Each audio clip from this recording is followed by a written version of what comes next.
খেয়াল করে দেখেন তো আমাদের নতুন অফিস। স্যার একটা চিপস নেন না। আমার শাশুড়ি এখানে?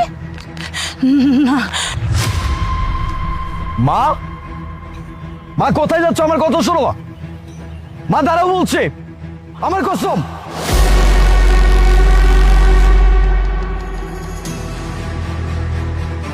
কি ব্যাপার মা, তুমি রাস্তায় রাস্তায় চিপস কেন বিক্রি করতেছো? তোমার এই অবস্থা কেন? স্যার আপনি আমার বিরক্ত করতেছেন কি লিগে? আর কারে মা কইতাছেন? মা তুমি আমাকে চিনতে পারছো না? আমি তোমার ছেলে, আমি তোমার গর্ভের সন্তান। মা প্লিজ আমাকে একটু বলবা, তুমি তুমি কেন এসব কাজ করতেছো? যেখানে প্রতি মাসে তোমার খরচের জন্য আমি টাকা পাঠাই, তুমি তুমি চিপস কেন বিক্রি করবা? কই, আমার তো কোনো ছেলে নাই, আমি তো এই পৃথিবীতে একা। আর আমার চিপসের কথা কইতাছেন? আমি কেন চিপস বিক্রি করতেছি, আমি কিসের জন্য চিপস বিক্রি করতেছি সেটা আমার ব্যাপার। তাতে আপনার কি হয়েছে? আপনার সমস্যাটা কি? মা আমারও তো একই প্রশ্ন, যে তুমি কেন চিপস বিক্রি করতেছো? আমি প্রতি মাসের 1 তারিখে তোমার জন্য 20,000 টাকা বরাদ্দ করি, আর সেটা আমি তোমার হাতে পৌঁছানোর জন্য ওর হাতে দিয়ে দেই। তাহলে তুমি টাকা পাওয়ার পরেও এরকম কাজ কেন করতেছো? হ্যাঁ আমি মানছি যে আমি তোমার সাথে দেখা করতে পারি না। মা দেখো, একটা বিজনেস শুরু করছি, আমার মাত্র বিজনেসটা দাঁড়াইছে, এই জন্য আমি ওখানে সময় দিই। আমি তোমার সাথে দেখা করতে পারি না, তার মানে এই না যে আমি তোমার কোনো খোঁজ খবর রাখি না।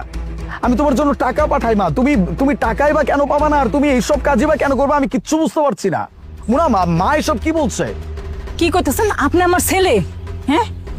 আপনি যদি আমার ছেলেই হন আর আমার যদি আপনি খরচই দেন, তাহলে আমি এই রাস্তার ভিতরে রোদ্রে পুইরা বৃষ্টিতে ভিজা আমি এই চিপস চানাচুর এগুলি কিসের জন্য বিক্রি করতেছি? শখে শখে বিক্রি করতেছি আমি এগুলি। হালিফ, আমিও না বুঝতে পারছি না যে মা মা মিথ্যে কথা কেন বলছে।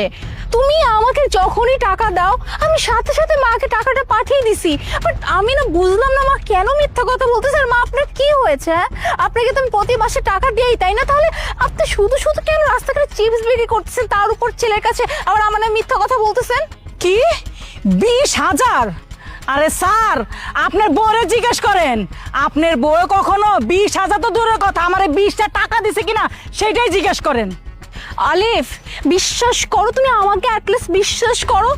আমি যখনই তুমি আমাকে টাকাটা দিতে সাথে সাথে আমি টাকাটা মার কাছে পাঠিয়ে দিতাম, কারণ আমার মার জন্য অনেক চিন্তা হয়, তার ওষুধ, তার অসুস্থতা সব কিছু নিয়ে। তাহলে তোমার কেন এটা মনে হচ্ছে যে আমি মাকে টাকা দিব না? আর মা প্লিজ, আপনি কেন মিথ্যা কথা বলতেছেন আমার নামে? কেন শুধু শুধু ওর কাছে আমাকে খারাপ বানাচ্ছেন? আরে বাবা, আমি কিচ্ছু বুঝতে পারছি না। তুমি বলতেছো তুমি সত্যি বলতেছো, মা বলে যে সে সত্যি বলতেছে, তাহলে মিথ্যাটা কে বলছে আর সত্যিটাই